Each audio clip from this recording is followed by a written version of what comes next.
నమస్తే welcome to మన TV special programme గురుకుల ఉద్యోగ గైడ్. ఈ రోజు మనం డిస్కస్ చేసుకోబోయే టాపిక్ వచ్చి agriculture sector and its role in economic development. మరి ఈ విషయం పైన సవివరంగా మీకు వివరించడానికి మీ సందేహాలను నివృత్తి చేయడానికి మనతో ఉన్నారు ఎం సిద్దిరామ్ రెడ్డి గారు, సబ్జెక్ట్ ఎక్స్పర్ట్. వారిని పరిచయం చేసుకుని డీటెయిల్స్లోకి వెళ్దాం. నమస్తే అండి. అసలు అగ్రికల్చర్ యొక్క ఇంపార్టెన్స్ ఏంటి ఎకనామిక్ డెవలప్మెంట్లో? In economic development, total economy classified into three sectors. First one is agriculture sector, second one industrial sector, third one tertiary sector or service sector. Combining all these three sectors only we can say one country's economy. If that economy progress, that is nothing but economic development, if the all sectors contributing their role in the development, then only the economy will develop. In that point of view, today we are going to discuss about the what is the role of agriculture in economic development.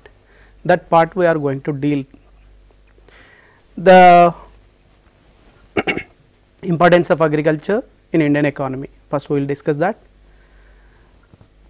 By observing the national income, contribution of national income by agriculture sector, we have to observe some details. During the period of 1950-51, it is almost 56% of the national income is contributed by agriculture sector. That was gradually decreasing. If we observe the table, in 50-51 it is 56.5 and slowly it is gradually decreasing, and now at present according to the 2012-13 that percentage was declined to 13.9%. What this indicating means, depending on agriculture sector is decreasing. One of the characteristics of underdevelopedness is depending on the agriculture. If we are not depending on agriculture, means we are developing. The underdeveloped countries or developing countries, they always depend on the agriculture sector. Like 1950, more than 50% of the rupees coming from the agriculture sector only. That is indicating the over dependence on agriculture. Now it is decreasing slowly and now we reached to the 13.9%. At the same time we are that percentage is increasing in a service sector, 59% coming from the service sector, and this is the situation according to the some economists. They says that during the process of economic development, migration of the employees from agriculture sector to industrial sector to service sector, it is the process of economic development. And contribution of national income also, or GDP, we can say GDP also, contribution to the GDP from service sector is a very good sign. This is nothing but development. In India we are observing the developingness throughout this 50-60 years of planning period. Second point, share of agriculture in employment. If we observe the employees, number of employees working in this sector, almost during that 50-51 period, if we observe that 70% of the people engaged by agriculture sector. That percentage is slowly gradually decreasing. In 2001 it is 59% and 2011-12 it is further decreased to 51%. We can say still today also more than 50% of the employment is created by agriculture sector only. This is indicating one type of dependence on the agriculture. This employment should be decreased further, and the decreased percent of employees should shift to the industrial sector first. After that they should shift to the service sector. That is the process of economic development we are observing, but it is little bit slow. This is the economic progress we observed. Third point, providing raw material to the industries. in what way agriculture playing a major role in economic development? Indirectly, it is helping to develop the industrial sector by providing raw materials. Not only providing raw materials, but also it is creating a demand for the goods and services which are produced in the industrial sector. In these two types of helps, it is agriculture sector, it is giving to the industrial sector, so that both sectors for the development interdepending on each other. And capital formation means every year new capital adding to the old capital, that is nothing but capital formation. When capital formation takes place, the national income increases, per capita income increases, the people will do savings, the savings turn into the capital formation. When agriculture is developing, then their income levels will be increased. Then income level will be increased, the savings will be increased. If savings will be increased, then that part of savings convert into the capital formation. Without capital formation, economic development will not take progress. And provision for food security and poverty reduction, one of the main key point, agriculture sector, it is providing food for all the people of our country. Not only it is giving food security, and a major role it is playing in reduction of the poverty. Some importance in international trade. Our agriculture sector is playing a major role in exports also. If we observe that details, during 60-61, 44.2% of the total exports coming from the agriculture. That was gradually decreased. The share of agriculture products in exports, total exports, it is decreased to 9.9% according to the latest data is available. This is also indicating we are our agriculture goods percentage is decreased, but in not terms of rupees. This is the importance in international trade. Role of agriculture in economic planning and economic development. In this, we will discuss about the infrastructure development.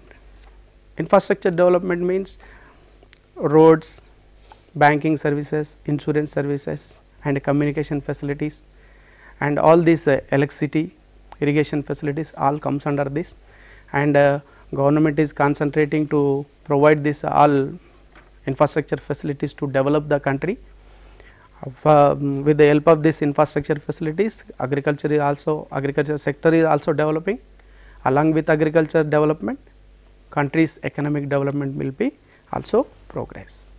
Patterns of investment in the agriculture sector.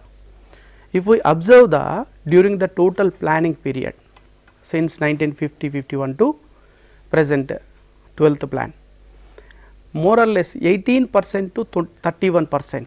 Highest is the 31% and lowest allocations of the resources to the agriculture sector is 18%. 18% in 11th plan and 12th plan also. 18% of the resources allotted to the agriculture and allied. Agriculture and allied. Allied means animal husbandry, fisheries, forestry, all this comes under the agriculture sector.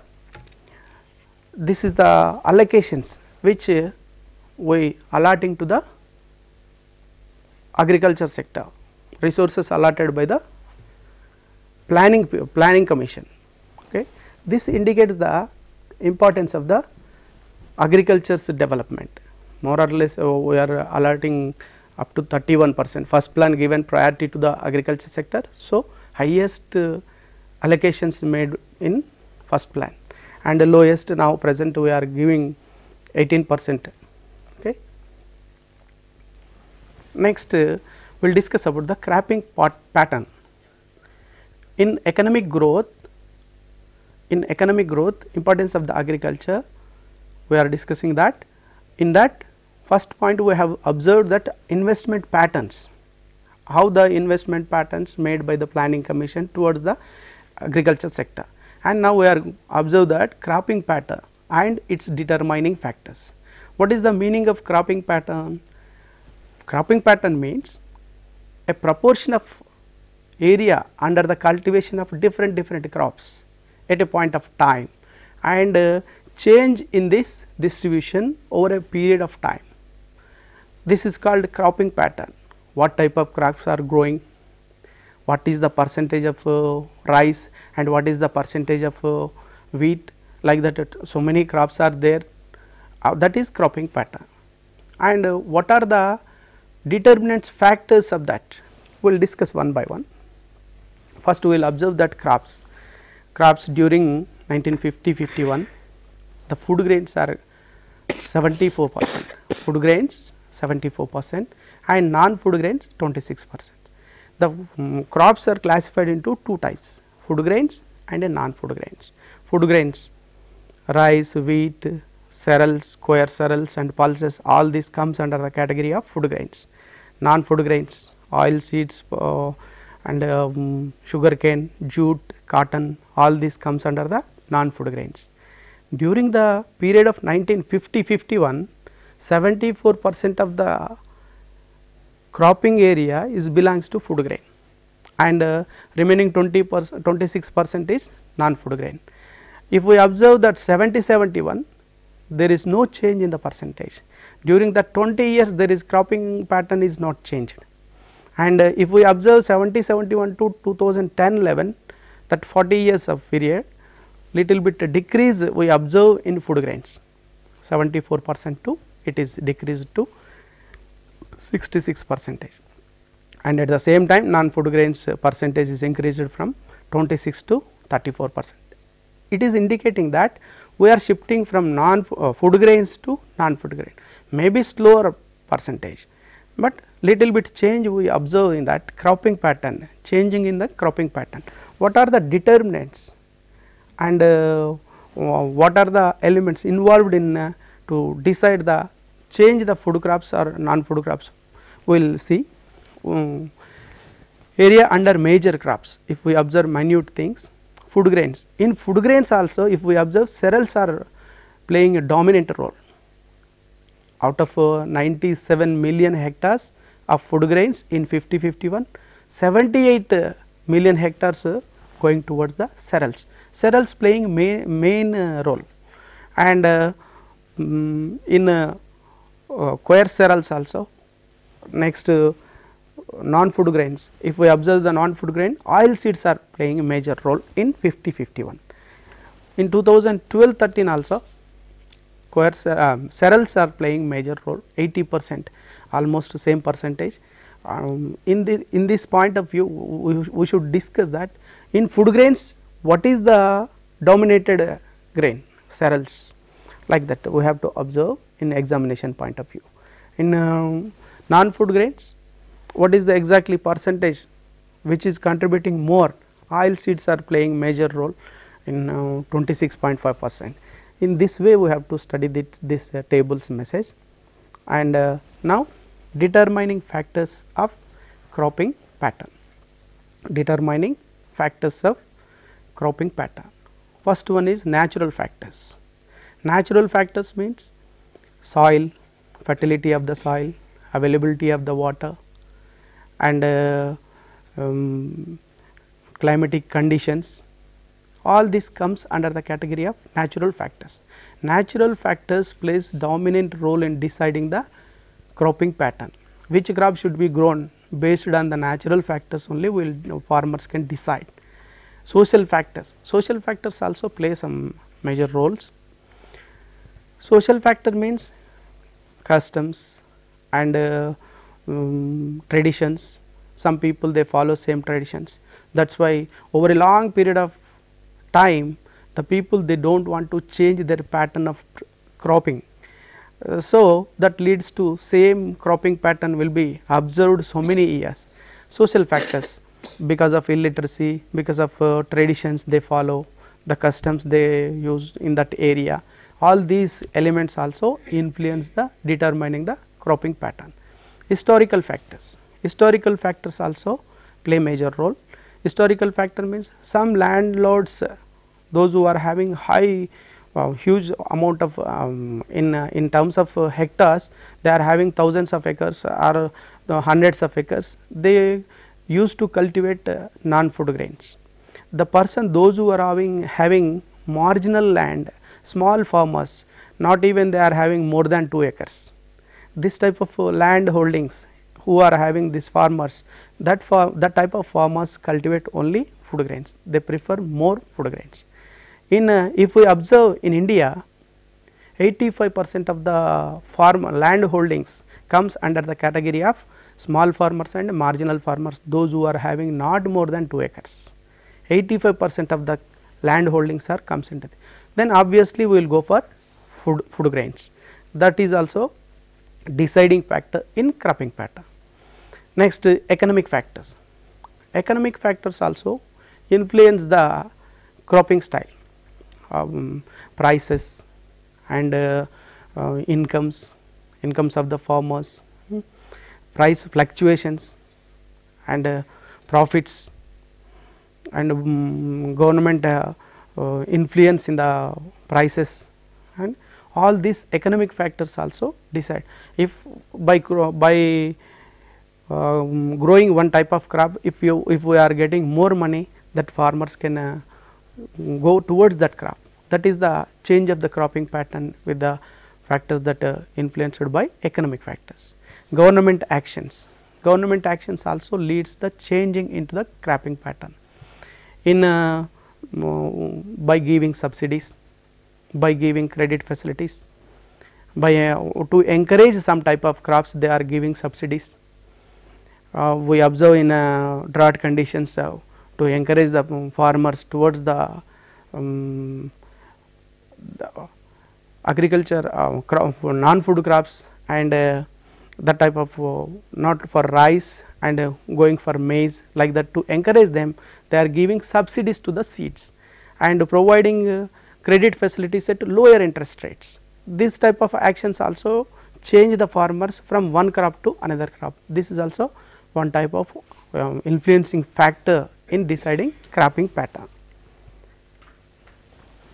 Irrigation facilities, one of the major important element which is influence the development of agriculture is irrigation. During this period, since planning period started in 1950, almost in 70 years, the government had spent some lakhs of rupees to provide irrigation facilities. Government has created irrigation facilities, potential irrigation potential created. If we observe the figures, during 50-51, 23 million hectares were under the potential irrigation, and it is increased to 139 million hectares during 2011 and 12. This was the increase. Really it is a potentiality of the irrigation, but whatever the potential we are having, but it is not fully utilized. We are utilizing only 89.9 million hectares, that is around, we can say 90 million hectares. Only 46% of the land is cultivated with the help of irrigation facilities. Still we are lacking behind the, still we need to do lot of work on the providing irrigation facilities. 55% of the land still to based on the rain fed only cultivated by our farmers. Major irrigation resources, types of irrigation resources was classified into 4 types. First one is canals, and second one is wells, third one is tanks, and fourth is others. In examination point of view, we have to concentrate which source is playing major role. If we observe 1950-51 and present period, the some changes in this irrigation resources. In olden days, 1950-51, canals played major role. If we observe that 40% of the irrigation source created by canals, and second place goes to wells, third place tanks, and fourth place others. If we same thing, if we observe in during present period 2010-11, the first place goes to wells, second place goes to canals. Here it is a places changed, and tanks place is fourth place now, others are playing third place. Examination point of view, we have to concentrate on which source is playing major role in providing irrigation facilities.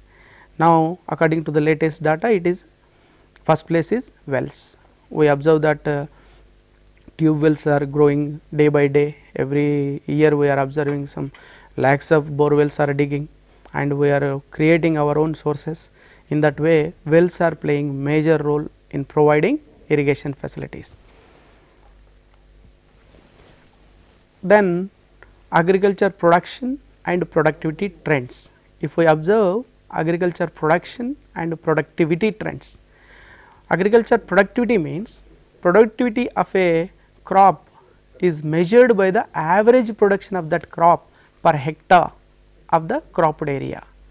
For hectare, how much quintals or kgs, we can say in kgs or quintals, how many quintals, how many kgs we produced in a particular 1 hectare, that is the average, and it is called agriculture productivity. In India, if we observe, agriculture productivity is very low. The influential factors are, so many types of factors are there, they are influencing in low productivity.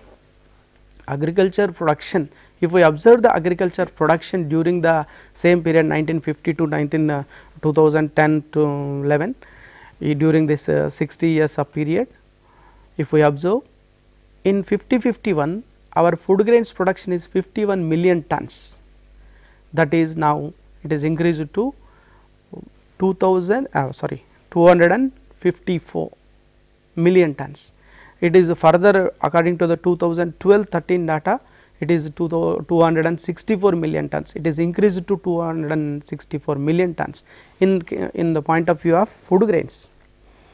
If we observe that in food grains during period of 1950-51, 20.6 million tons are rice, that is increased to 105, 5 times. Wheat also increased from 6.4 million tons to 93 million tons. It is due to the effect of green revolution, we succeeded in improving the productivity and production. We will discuss in that green revolution. First we observe the trends in agriculture production during the period of 50-51 to 2013-14. Rice is increased from 20.6 million tons to 105.2 million tons. Wheat is increased from 6.4 million tons to 93.5, and coarse cereals 15.9 million tons to 40 million tons. Pulses, in the case of pulses 8.4 to 18.3. Total food grains, if we observe total food grains 51.3 million tons to, it is increased to 257 million tons. Further it 13-14, it is 264 million tons. Okay. If we observe that the production of agriculture is increasing, okay. Productivity, if we observe the productivity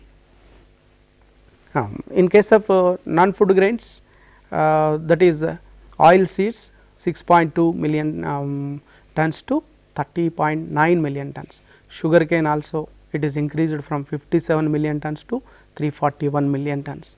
Cotton 3 million bales to 34.2. All these indicating the production is increased. In agriculture, production is increased. We achieved self sufficiency.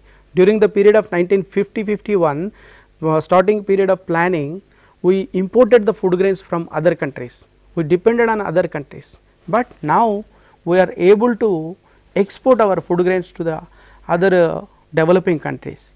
We achieved the self sufficiency in agriculture. In this way, we can say that production is increasing, and yield per hectare, if we observe the yield for hectare, rice kgs 668 kgs to, it is increased to 1901 in 2001, 2012-13 to 2462 kgs.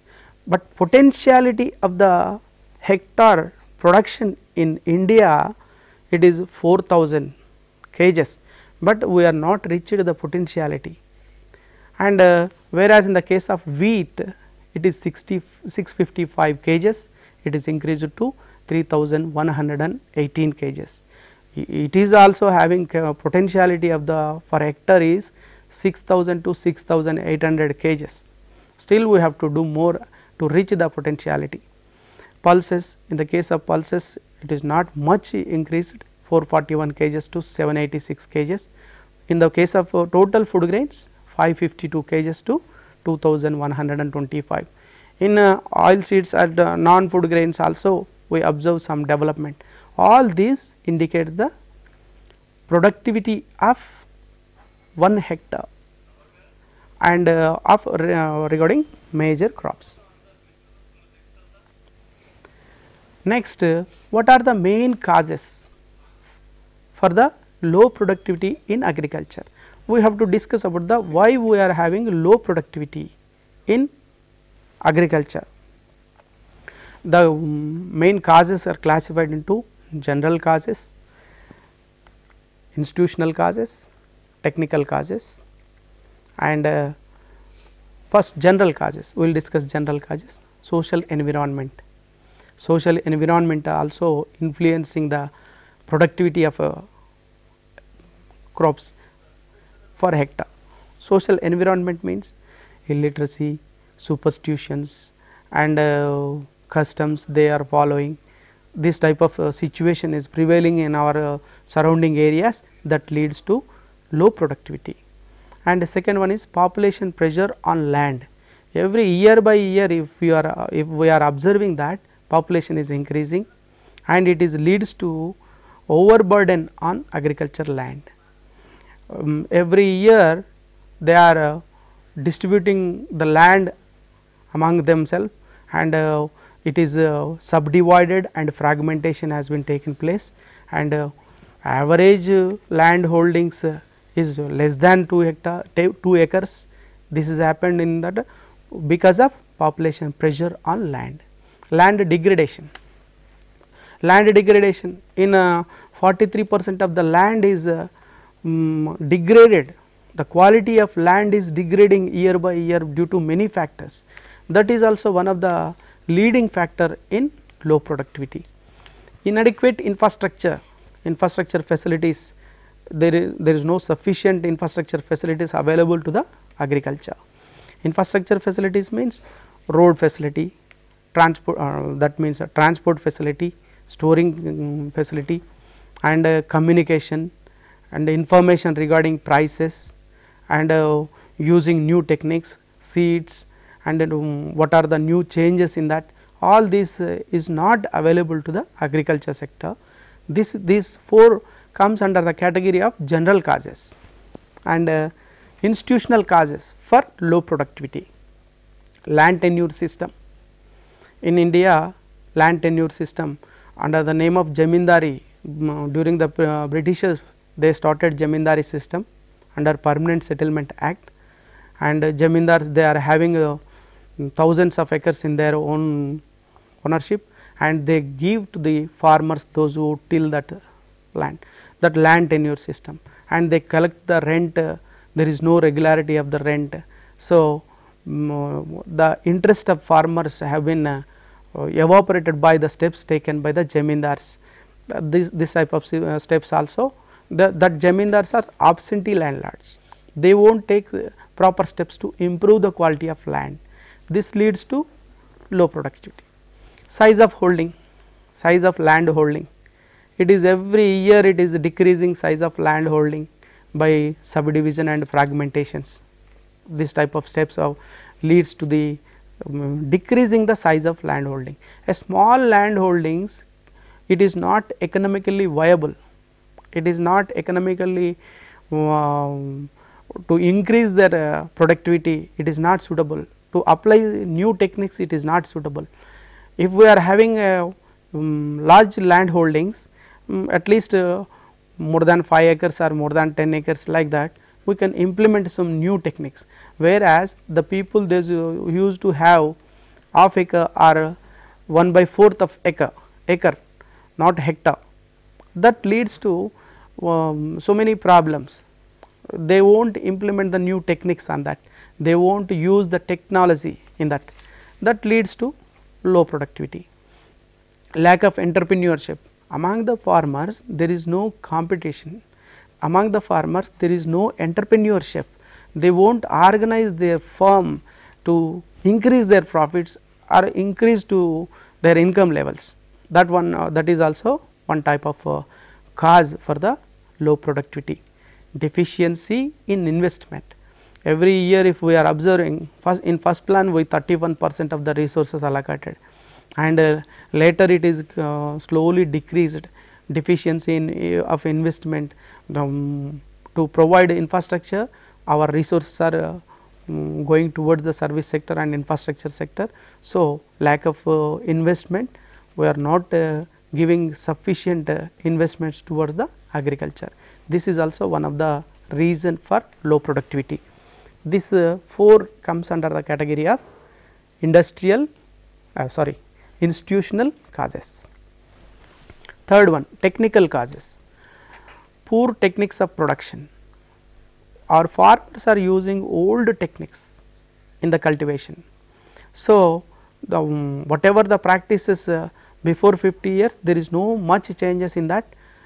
That poor techniques leads to low productivity. Inadequate irrigation. Still today we are not having sufficient irrigation facilities. We are having only 46% of the land is cultivated with the help of irrigation facilities. Remaining 55 to 56%, 54% of the land still today depending on the rainfall. If the rains comes, and will succeed in that, otherwise crop will be failure, and automatically average production of the hectare is decreases. So, it leads to low productivity. Environmental factors. Environmental factors also influencing major role in low productivity, increasing the heat that is emitted by the industries and chlorofluorocarbons. Due to this environmental problems, global warming is taking place due to increasing in the temperatures of the environment, and that leads to low productivity. And non availability of the water and fertile land, it is also leads to the low productivity. These 3 comes under the technical causes for low productivity. Measures to improve the agriculture productivity in India. What are the measures taken by the government to improve the productivity in India? Some institutional reforms, they are by providing infrastructure facilities, road facilities, communication facilities, storage facilities and insurance facilities. By providing all these, farmers come forward to apply new techniques with the help of government. All this comes under the institutional reforms. Some institutional reforms and land reforms also one of the steps taken by the government to improve the productivity. And improved inputs, by providing at the subsidy rates, providing good seeds, the quality seeds, high yielding variety seeds supplied by the government, and new techniques, and under the mechanization they are providing some farm tools at subsidized prices, all fertilizer and all these pesticides, all this supplied by the government at subsidized prices to improve the productivity of our agriculture. And third one is improving the returns to the farmers. If the farmers they are gaining more, they can apply more new techniques. If that gains encouraged the farmers, they can move forward.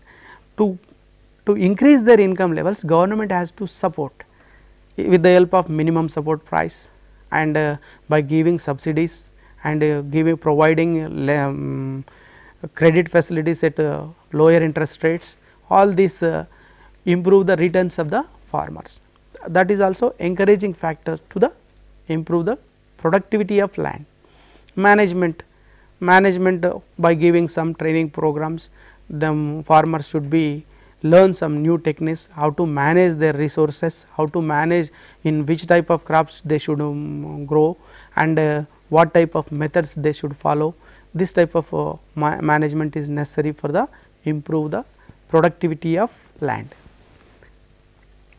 Land reforms. To improve the productivity of land, not only to improve the productivity of land, but also providing equal justice to all. Here if we observe in India, the less people, a small percentage of the people, they are having a huge percentage of the land holdings, and 85% of the marginal and small farmers, they are having only 10 to 15% of the land, whereas 0.7% of the people, they are having 20% of the land. This is unequal distribution is there. To equal justice, to social justice, equitable distribution of the land among the rural landless poor people, the government has taken the land reforms. Under the name of land reforms, after the getting independence, immediately government has taken in first plan itself land reforms issued, and in that first abolition of the intermediaries, they removed Jamindari system, Inamdari system, Jagirdari system. Inamdari system, Jagirdari system we observed in Hyderabad state during that period, and Jamindari system. All these systems leads to the concentration of the land holdings in single hands, fewer hands. So, abolition of the intermediaries is one of the steps taken by under the land reforms by government. And tenancy reforms. Tenancy reforms means regulation of the landowners, landlords, they are giving their land to the people, those who want to do agriculture, till the soil. That is a tenancy. The tenants take the land from landowner and cultivate the land and give some in the form of rent to the landowner. That there is no regulation on that rent. So, that landlords, they are paying to government a small rent, but they are collecting huge amounts of the rents from tenants. And to eradicate this problem, to remove this problem, government has taken necessary step to first under the name of tenancy reforms. First one is regulation of rent. Government has given clear instruction to the tenants and the landlords also. The rent must be 1/5 percentage or 1/4, not more than that. That is the regulation of rent. We should not collect more than 1/4 percentage of the crop from tiller, and that is the regulation of rent. Second one, security of the tenure. The landlord should not remove the tiller whenever he wants. He can take his land for self cultivation, but he should not take that land from his and he should not give to others. That security was given, a tenure of period given, a security of tenure was given to the tiller. So, that tiller can have that confidence to improve the quality of land. Such steps will be taken by the tenure tiller to improve the quality of land. That type of step was taken by the government under the name of security of tenure. And ownership, in some times government has provided giving a chance to the ownership rights to the tiller tenants. If they want to purchase that land, first priority should, if they want to sell their land, landlord want to sell their land, first priority should be given to the tenant. That type of and ownership rights was some ownership rights was given to the tenants. Under these three steps, tenancy reforms, some drastic changes was been there. And third point under the land reforms, third point is ceiling on land holdings. By keeping a maximum land a family should have, a family consisting of 5 members, that family should have only 18 acres of wetland or 54 acres of not irrigated land, and dry land. If they are irrigation facilities, that 2 crops land, that is only 18 acres. If there is no irrigation facilities, that is dry land, 54 acres are permitted, and they are putting a ceiling, and whatever the surplus land they are having, land owners are having, the surplus land should be collected by the government, and collected that surplus land should be distributed among the people, those who are landless people and poor people in rural areas, particularly SC, ST were given priority. This is the ceiling of land holdings. The family consisting of 5 members. If the more number of persons are there in that family, the additional land will be accepted to that. This is the land reforms in India. Objectives of land reforms. Why these steps have been taken? What are the main objectives behind these land reforms? Protection of tenants from exploitation. The first objective of land reforms is protection of tenants from exploitation. Removal of the structural impediments in agrarian structure inherited from the past, and provision of security of tenure to the tiller of the soil. Provision of security of tenure to the tiller. Okay. Next, assurance of equality of status and opportunity to all sections of the rural population. All these are the main objectives of land reforms. Provision of land ownership to the weaker sections of the rural society. Establishment of a direct relationship between the government and the real cultivators. Rational use of sources, scarce land resources. Rational use of scarce land resources. These are all the main objectives behind the land reforms. After getting independence, first 1950-51 Land Reforms Act was been issued by the Indian government, and to abolish the intermediaries, and tenancy reforms was been taken, and land ceiling act was been implemented, and but whereas all these steps have been not given how much we expected.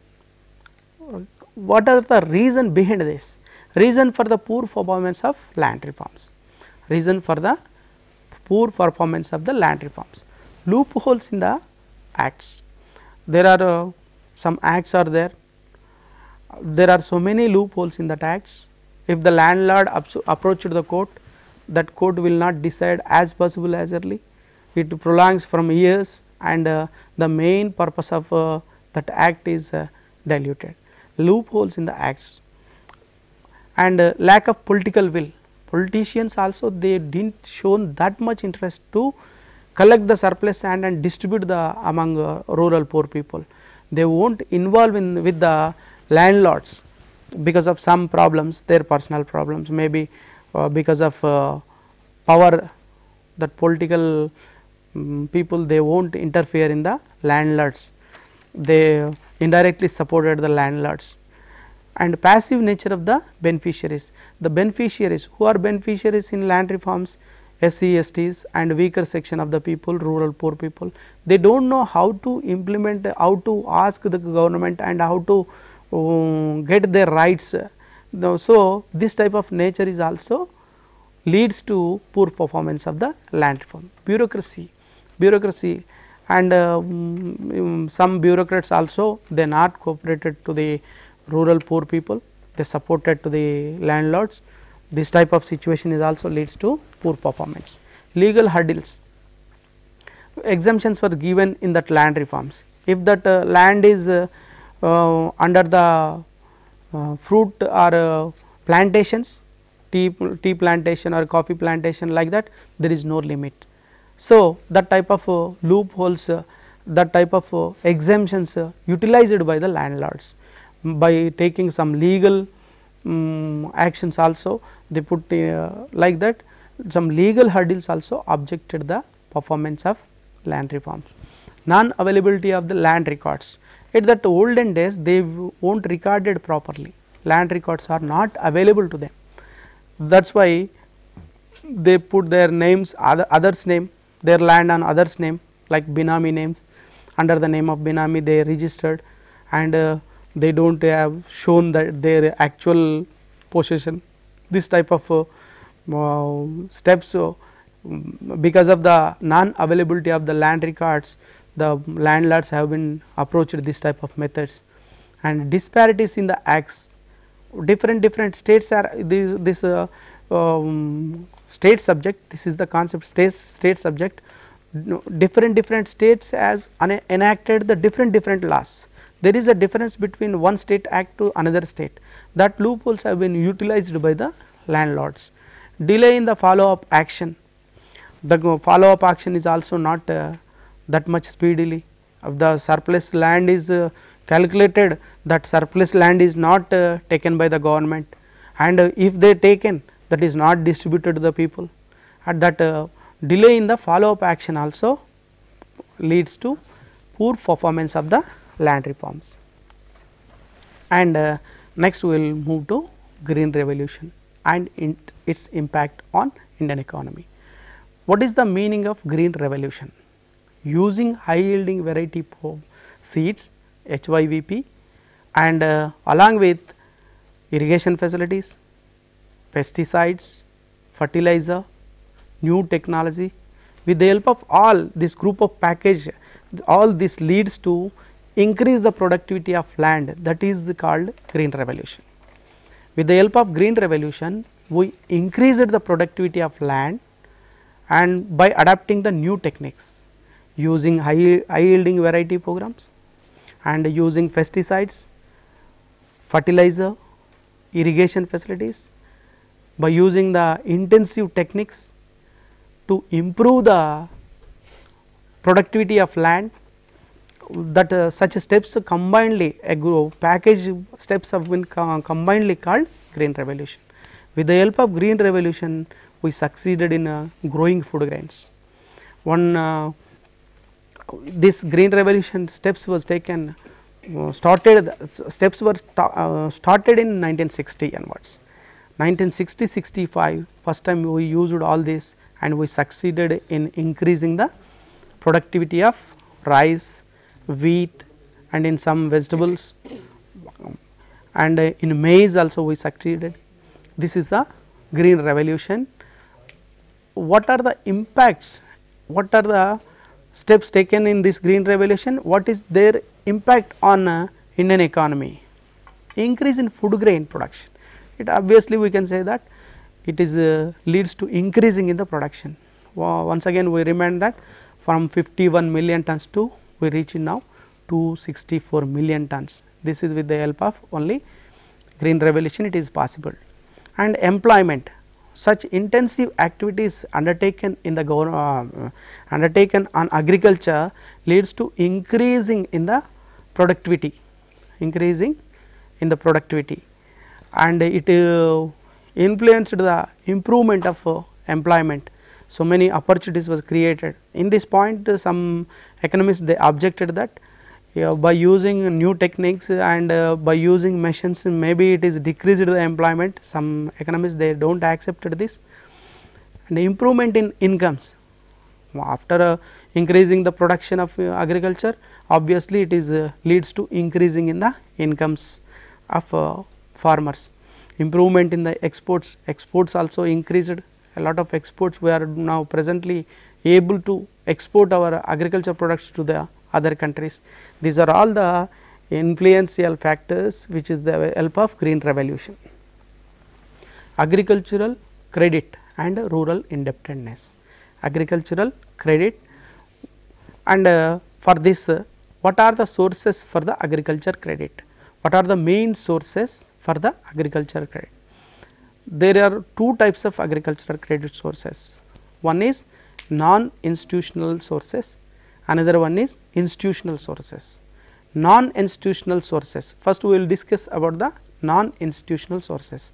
Non-institutional sources means money lenders, trade commission agents, and finance, unorganized finances, and landlords, and all these they are providing credit facilities to the farmers at higher rate of interest.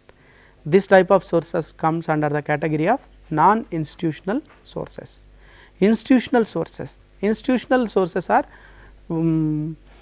for example, for the institutional sources, cooperative banks, commercial banks and regional rural banks. These three comes under the institutional sources. If we observe some details regarding this, during the period of 1950-51, non-institutional sources, they are providing 93% of credit facilities to the farmers, whereas institutional sources, they are providing only 7% of the credit facilities. After seeing all these situations, government has taken some steps by nationalizing the banks and agriculture giving the priority section. Every bank should be give the loans to the priority sector under the name of priority sector. So, some steps was taken by the government.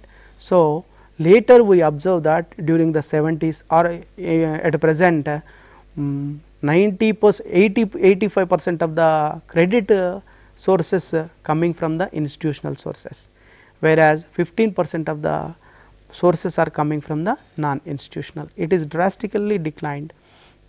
In institutional sources also, during 70-71, cooperative banks played major role.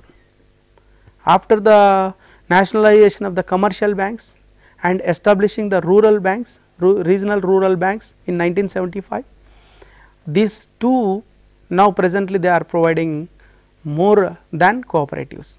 Commercial banks first place in now if at present credit sources supplied by the commercial banks is first place, almost 70%, 18% sources are created by the cooperative banks and 10% is created by the regional rural banks, and commercial banks are in first place.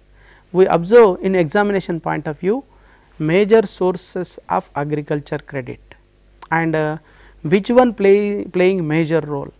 Among the options they may give cooperative banks, commercial banks, regional rural banks, non-institutional sources, like that.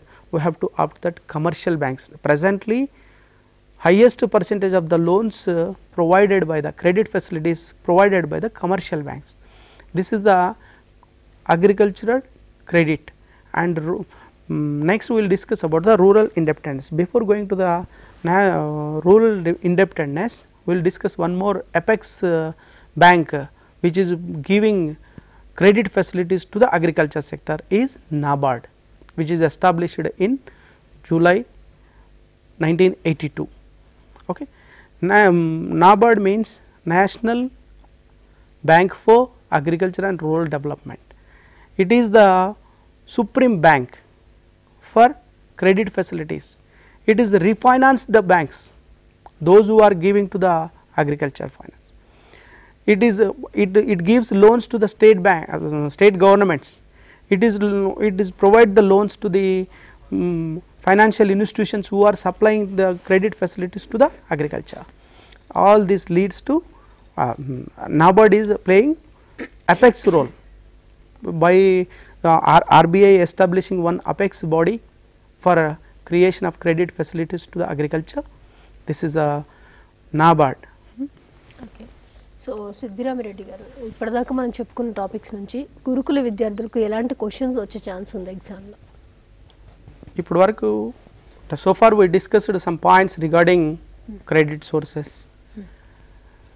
And irrigation facilities, contribution towards the national income, contribution towards the employment. This is the main core areas. Students should concentrate on these percentages. What is the percentage of employment created by the agriculture at present and during the 1950-51? Comparison must be there. What is the percentage it is decreasing or whether it is increasing, like that they have to observe. In not only in the employment, but also in contribution towards the GDP. What is the percentage earlier, what is the percentage, whether it is slowly declining, whether it is speedily declining, that type of trends we have to follow. Exactly number is not variable point, but trend should be observed, speedily decreasing or speedily increasing, like that we have to concentrate. GDP, share of GDP, agriculture share in GDP and agriculture contribution towards the employment, and what is the percentage of exports, major exports, what are the major exports from agriculture. These are the main points they have to concentrate. And irrigation facilities, irrigation facilities, what type of sources are there, canals, wells, tanks, others, which is playing a major role. At present, what is the situation, how many acres have been cultivated with the help of irrigation sources, like that they have to concentrate. And credit facilities, major problem faced by the agriculture people is credit facilities. Earlier they are depending on the non-institutional sources, because of the high interest rate collected by them, the farmers, they are in indebtedness. Rural indebtedness means they can't come out of from that rural indebtedness. They fall in debt trap, they won't come out from that. That type of situation leads to, because of over dependence on the non-institutional sources. To come out that, government is providing now institutional sources, with the help of institutional sources at lower interest rates. Sometimes they are totally they are giving a facility to the farmers, and this type of we have to, that students have to observe these trends, and these are the main core areas on agriculture. Right అండి. So సిద్దిరామ్ Reddy గారు చాలా వివరంగా topic అంతా కూడా explain చేశారు viewers కోసం. Thank you so much. ఇది ఇవాళ అగ్రికల్చర్ సెక్టార్కి సంబంధించిన స్పెషల్ ప్రోగ్రామ్ గురుకుల విద్యార్థుల కోసం. మరి వేరే ప్రోగ్రాంలో మళ్ళీ కలుసుకుందాం. మీరు సాఫ్ట్నెట్ మన టీవీ యూట్యూబ్ ద్వారా కూడా ఈ ప్రోగ్రామ్ని మళ్ళీ వీక్షించవచ్చు.